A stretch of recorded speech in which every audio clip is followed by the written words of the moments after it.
Assalamualaikum warahmatullahi wabarakatuh. Perkenalkan, nama saya Tri Aziza Susanti.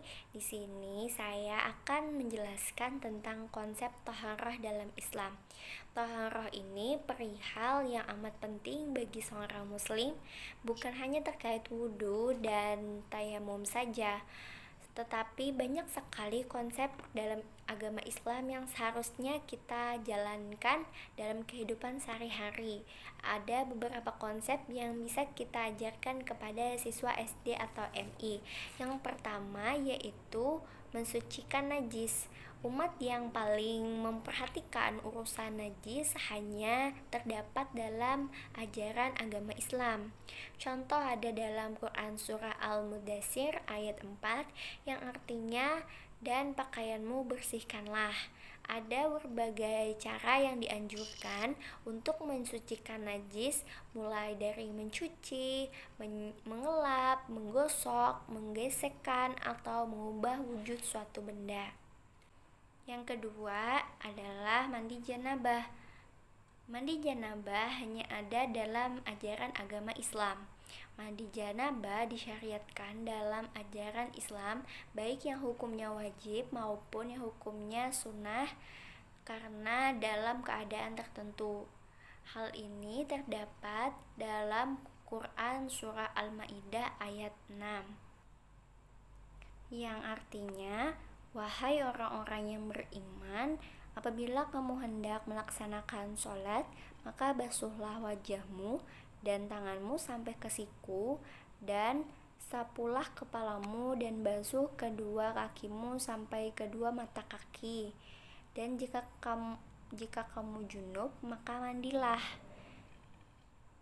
Dan jika kamu sakit atau dalam perjalanan atau kembali dari tempat buang air atau kakus atau menyentuh perempuan, maka jika kamu tidak memperoleh air, maka bertayamumlah dengan debu yang baik atau suci. Usaplah wajahmu dan tanganmu dengan debu itu. Allah tidak ingin menyulitkan kamu, tetapi Dia hendak membersihkan kamu dan menyempurnakan nikmatnya bagimu agar kamu bersyukur. Yang ketiga adalah wudhu. Muslim diminta berwudhu minimal 5 kali sehari untuk melaksanakan sholat fardu. Ini belum termasuk dengan wudhu-wudhu yang dikerjakan untuk ibadah-ibadah lain seperti sholat sunnah atau ketika ingin membaca Al-Quran. Hal ini juga disebutkan dalam Quran surat Al-Maidah ayat 6 yang memerintahkan kita untuk hendak melaksanakan sholat, maka basuhlah wajahmu dan tanganmu sampai ke siku, dan sapulah kepalamu dan basuh kedua kakimu sampai ke kedua mata kaki. Ini disyariatkan dalam Islam. Kita diperintahkan untuk berwudu dalam mengerjakan suatu ibadah, termasuk ibadah sholat. Yang keempat tentang mencuci tangan. Mencuci tangan sebelum menyelupkan kedua tangan ke dalam wadah air ini merupakan hal yang disunahkan, apalagi setelah bangun tidur. Ini terdapat dalam hadis riwayat Bukhari, Muslim, Ahmad, Nasai, Ibnu Majah, dan Abu Daud yang berbunyi, bila salah seorang dari kalian bangun dari tidur, hendaklah mencuci kedua tangannya sebelum memasukkannya ke dalam wadah air.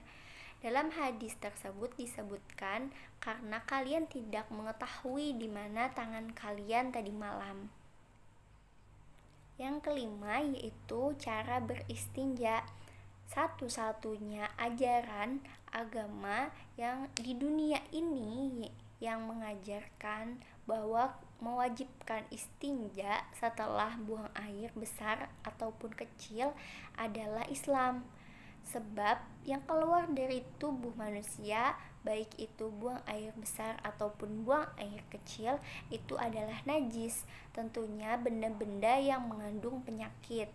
Jadi dalam agama Islam betul-betul diajarkan tentang istinja ini. Cara beristinja orang muslim pun sudah diatur agar tertib dan sesuai dengan aturan. Yang keenam yaitu khitan. Islam mengajarkan untuk berkhitan. Umumnya, ulama mengatakan hukumnya bukan sekedar sunnah, melainkan hukumnya wajib. Tapi selain itu, agar suci dari najis, ternyata salah satu hikmahnya adalah terjaga kebersihan dan terhindar dari penyakit. Yang ketujuh, menggunakan parfum. Bukan hanya menganjurkan agar hidup bersih, badan, pakaian, tempat tinggal, ternyata Islam juga mengutamakan segala yang berbau wangi. Itu ada dalam hadis riwayat Tirmizi, yaitu 4 hal yang termasuk sunnah Rasul: memakai henna, memakai parfum, menggosok gigi, dan menikah. Yang kedelapan adalah menggosok gigi. Jadi tidak berlebihan bahwa satu-satunya agama yang memerintahkan sikat gigi hanya ada dalam Islam. Islam telah memerintahkan menyikat gigi bagi pemeluknya 14 abad yang lalu. Ada dalam hadis riwayat Ahmad yang berbunyi, Nabi SAW bersabda, "Seandainya aku tidak memberatkan umatku, pastilah aku memerintahkan mereka untuk bersiwak setiap kali hendak melaksanakan sholat." Yang kesembilan yaitu memotong kuku. Meski banyak orang yang mampu membersihkan dan merapikan kuku, namun para ahli kesehatan tetap menganjurkan orang-orang untuk memotong kuku. Hadis riwayat jamaah dari Abu Hurairah radhiyallahu anhu bahwa Rasulullah bersabda, 5 dari fitrah yaitu memotong bulu kemaluan, khitan, memotong kumis, mencabut bulu ketiak, dan memotong kuku. Yang barusan tadi merupakan adalah konsep taharah dalam Islam. Bagaimana dengan konsep taharah di luar Islam? Bercerita tentang konsep taharah di luar Islam, yang pertama tentang Ratu Isabella. Ratu Isabella merupakan penguasa Kristen Spanyol yang hidup pada tahun 1451 sampai 1504. Dia berkuasa pada masa pembantaian Islam dulu.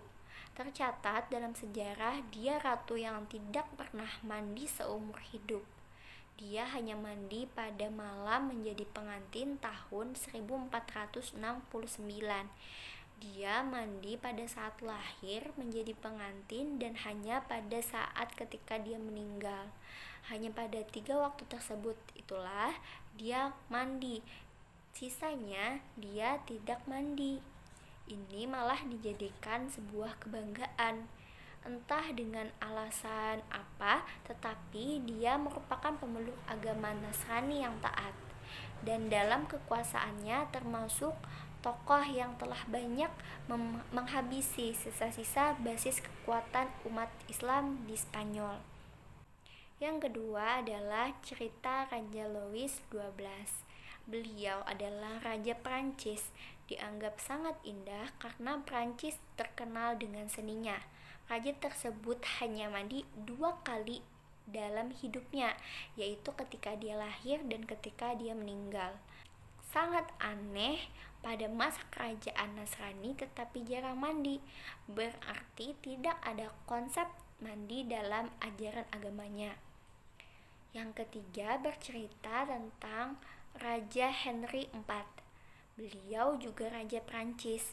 Digambarkan ketika tunangannya bertemu dengan dia, tunangannya sampai jatuh pingsan karena mencium bau badan raja. Yang keempat, cerita tentang Sungai Gangga. Orang India menganggap Sungai Gangga itu suci.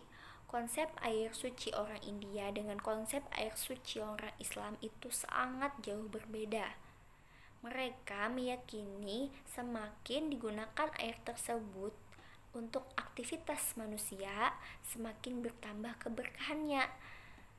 Mereka menganggap air ini diberkahi oleh dewa mereka. Islam sangat memperhatikan masalah kesehatan. Syariat Islam sangat memperhatikan masalah kesehatan, baik yang bersifat umum maupun khusus. Syariat Islam juga memberikan perhatian khusus terhadap pembentukan fisik dengan bentuk yang terbaik dengan penampilan yang terindah. Ini merupakan isyarat untuk mencegah tersebarnya penyakit, salah satunya penyakit malas. Wudhu dan mandi janabah itu terbukti dapat menyegarkan tubuh, membersihkan dari kuman dan penyakit. Allah mencintai orang yang bersuci. Allah memuji orang-orang yang selalu menjaga kesuciannya di dalam dirinya atau kehidupannya. Ini terkandung dalam Quran Surah Al-Baqarah ayat 222 atau dalam Quran Surat At-Taubah ayat 108.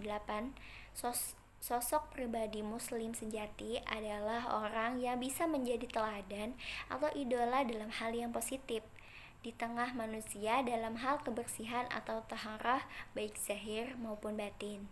Ini juga ada dalam hadis riwayat Ahmad, kalian akan mendatangi saudaramu, maka perbaguslah kedatanganmu dan perbaguslah penampilanmu, sehingga sosokmu bisa menjadi tanda di tengah manusia. Sesungguhnya Allah tidak menyukai hal yang kotor dan keji. Taharah bagian dari kualitas iman. Urusan kesucian itu sangat terkait dengan nilai dan derajat seseorang. Bila urusan kebersihan itu bagus, maka imannya juga bagus. Begitu pula sebaliknya. Ada hadis riwayat Muslim yang berbunyi, kesucian itu sebagian dari iman.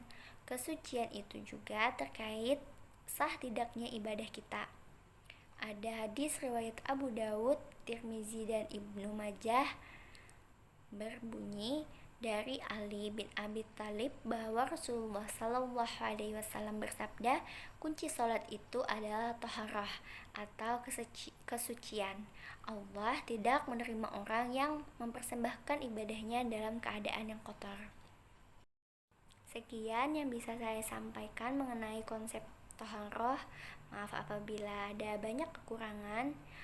Wassalamualaikum warahmatullahi wabarakatuh.